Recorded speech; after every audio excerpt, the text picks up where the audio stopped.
We are back on It's Always Game Day in Cincinnati. Going to talk a little Cam Taylor-Britt. Didn't put it out there on the social media world, and I thought, let's do Cam Taylor-Britt. He's one of my favorites going into this year two.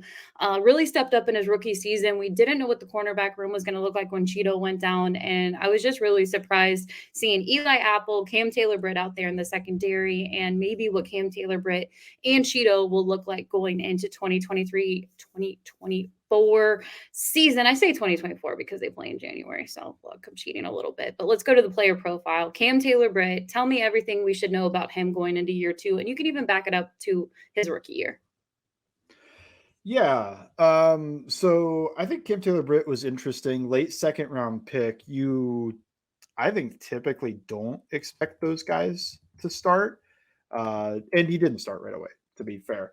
I liked him coming out of college. I did think there was a little bit of a project there. He's a pretty beefy corner, and he is not afraid of getting involved in the run game. He also had the injury. I think that also is something we didn't talk about that much, but I do remember when it was preseason, I was excited to watch him along with Dax Hill and all these other rookies. And was it a kickoff or something? Because I thought he was supposed to play, and then I think he might have gotten hurt right before. Maybe it was in training camp.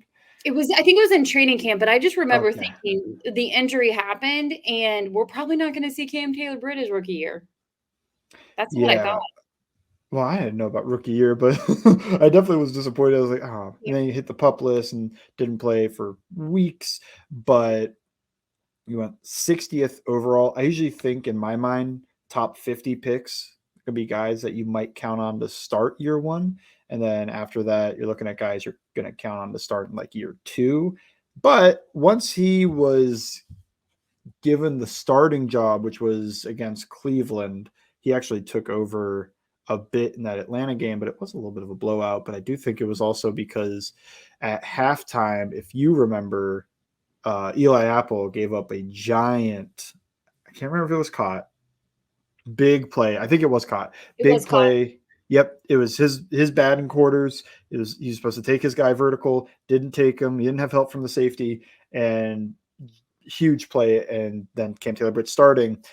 And if Cheeto doesn't get hurt, I wonder if that's the whole thing. But Cheeto ends up getting hurt, and we don't think about did he take Eli Apple's job or not because they both had to start.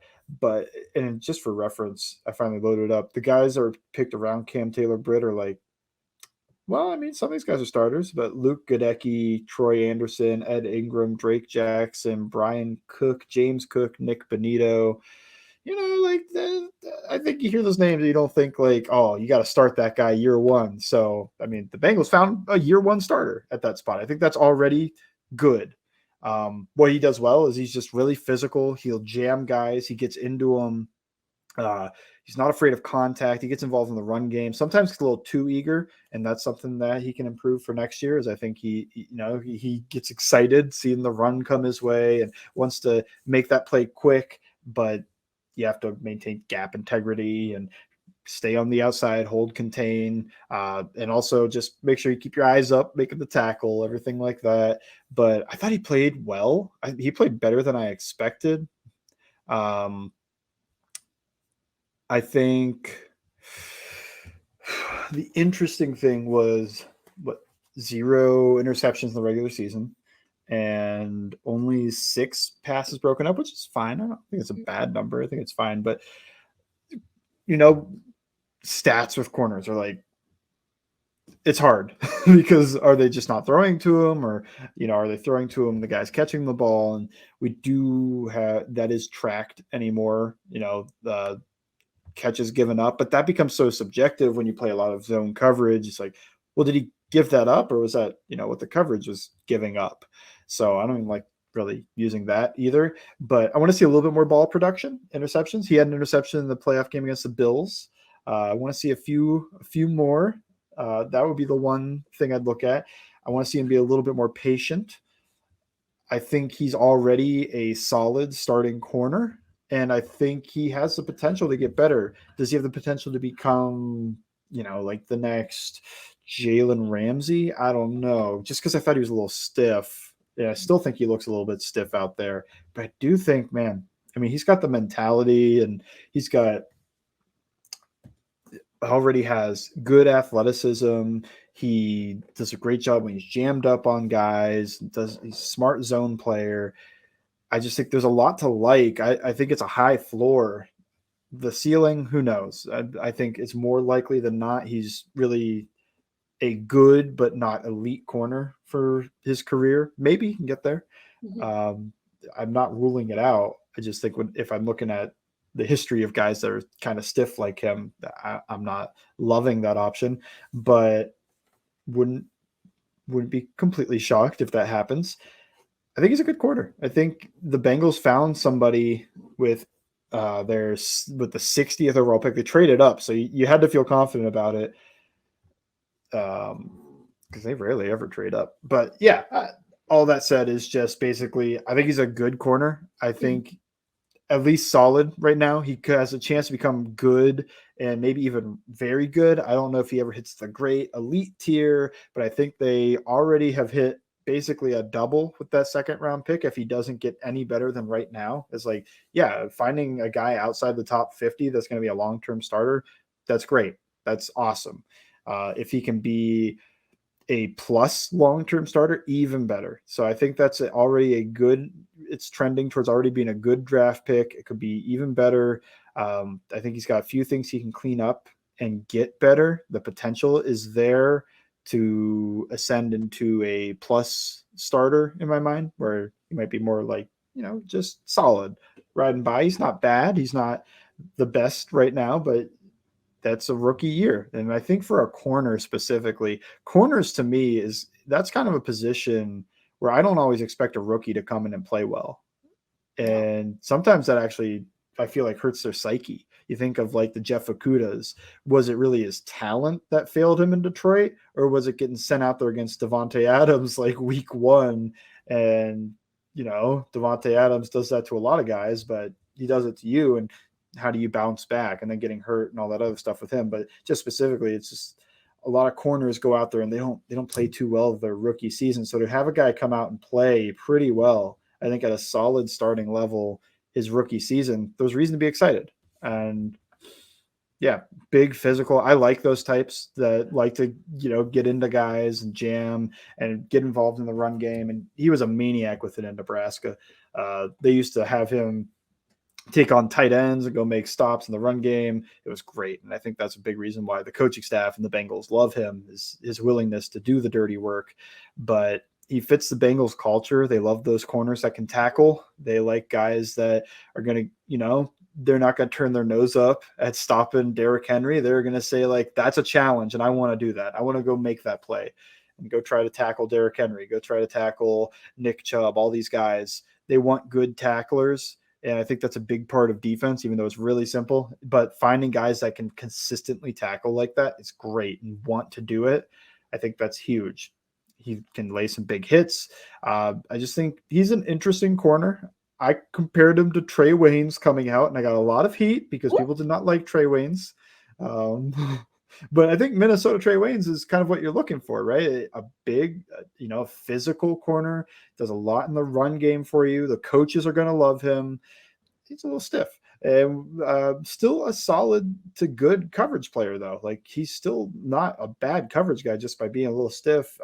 And he's probably has, well, he definitely does. He has the potential to be better than Trey Waynes. That's just, when I think comparison, I usually think like, what is the mid-level, like, he comes in, like, what if he doesn't smash what I think he's going to do, but he doesn't disappoint for what I think he's going to do, what would be the comparison in the NFL is what I think of. And sometimes I think people are really optimistic with their comparisons when, like, a guy who's going in round 4 is getting the Denzel Ward comparison. It's like, well, probably not, right? Like, somebody would have taken him earlier. But second round, Trey Waynes makes a lot of sense to me. I don't know. Anyway, long ramble. What are your thoughts That on was Cam Taylor-Britt? It was fantastic, and I think a lot of people needed to hear that. There were a couple things you brought up, and the Bengals, they normally don't trade up, and the funny thing about it is how full circle they traded up. I wanna say with the Bills.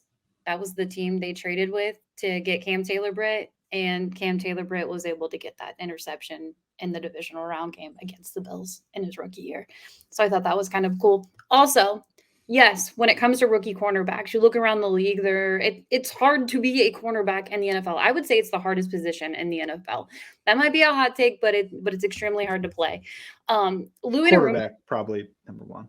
well, yeah, It's like a different sport though. Like they're playing a different sport. Corner as the hardest. Yeah, after offensive line, sure. I mean, you think about how hard it is to play corner in the league now. Yeah. I mean, No, I everything. agree. I think a lot of anything coverage defensively, Yep. linebacker might be the hardest though, just because you have to do like everything. I don't know. I'm thinking a lot right Think now. of just a cornerback play making a football play, and it's Mhm. like, oh, flag. Especially wide receivers that they get the flag all the time Yep. for just jumping right into the corner or like an underthrown ball. You're in good position. He just looks back, he just jumps through him, flails Yep. the arms, and Yeah, then the flag's coming out. It I think stinks. Playing corner it's hard to stinks. play. Well, and you mentioned rookie corners, and Mhm. I remember early on. I wish I had the quote in front of me right now from Lou Anarumo when he was talking about Cam Taylor-Britt. He didn't want to push him out there. That was kind of be the biggest thing. I mean, I'm sure if in a perfect world, Cheeto's going to be healthy the full season, and there were talks Eli Apple right before that, like, "Ooh, is Cam Taylor-Britt going to replace Eli Apple? What's that going to look like?" And then the injury happened, unfortunately, in October for Cheeto, and you have to have Cam Taylor-Britt start. But I remember Lou was asked about that. And he remembered Xavier Howard, and he didn't want to put him in a position where your rookie year, you're still learning a lot of things. You can learn on the sideline, and I know the Dax Hill conversation too. You can kind of, mix the two. But there wasn't a spot for Dax Hill to play in his rookie year. You wanted those guys to stay healthy in the safety position. But overall, I think that benefited him. You know how much he probably learned in his rookie year when he had to step up and be a starting cornerback to going into this offseason and what that looks like in year two. But yeah, I think I think expectations. Do you think expectations should be high? I think what defines high? I would say, My expectations are he improves and becomes a plus starter, which I guess is fairly high, right? yeah, But I would say I guess I wouldn't have an expectation of Pro Bowl All Pro this year. no, Second year no, corner. no, no, no, no, Yeah, no. like, what constitutes high is like, like I feel like you're allowed to be high on him, but then also there's probably fans out there that hear that and go like, "Whoo, we got an All Pro," which I Leads the guess team in interceptions. oh, interesting. I almost I don't know if you can expect that though. My who would be your odds on favorite? And we're nearing the end of the segment. Who would be your odds on favorite to lead the team in interceptions? Logan Wilson. I know, I agree. Yeah. So I don't think that should be the expectation, right? At least the DBs in interceptions, maybe. I mean, there's one thing I hope that they work. And again, they're all working really hard. I know it. I know, and the defense is always fun to watch in training camp because we are 3 weeks away from hearing that this defense is legit and the offense has problems. We are 3 weeks away from the storylines of what the defense looks like in training camp because we've seen it 2 years in a row. But I think with Cam Taylor-Britt and just the defense alone, can they just hang on to the ball? Just hang on to it. There's so many plays that you go back to, even last year, and they have it. They have the ball in their hands to make the play and then drop. Yeah. That's Yeah. been the Gotta encouragement. catch it. Just gotta Yeah. gotta catch the ball. So So yeah, that's where I mean, I if he had a similar year two this as his rookie year, would that be like a down year? Would that be a downer for you? hmm. Slightly. Just it wouldn't make me upset, and I wouldn't even think like, oh man, I don't know if this guy's going to be a starter on the team long term or anything, because I think if he plays at that level, that is about a long term starter. But just because I think he should get better, I would be hoping for it. Now, progression is not always linear either. Like he could stagnate this year, and then year 3 he comes out and he's really good or Mhm. something like that. Think of like Josh Allen. It wasn't year 1 bad, year 2 pretty good, year 3 great, year 4 all-star. It was like year 1 bad, year 2 bad, year 3 pretty bad, and then Yeah. just boom, jump. I don't remember if it was year 3 or year 4, but just the jump. It was at least 2 years in a row that he was not very good, and then just quick jump. Brandon Ayuk, something similar. because I had him in fantasy 2 years ago and he got benched. And I was like, well, so he's like pretty good his rookie year and then got benched his second year. And now he's back to being 1,000+ yard receiver. I'm trying to think of Bengal examples that kind of did that, but none came to my mind right away. But yeah, well, Andre Smith, he started out.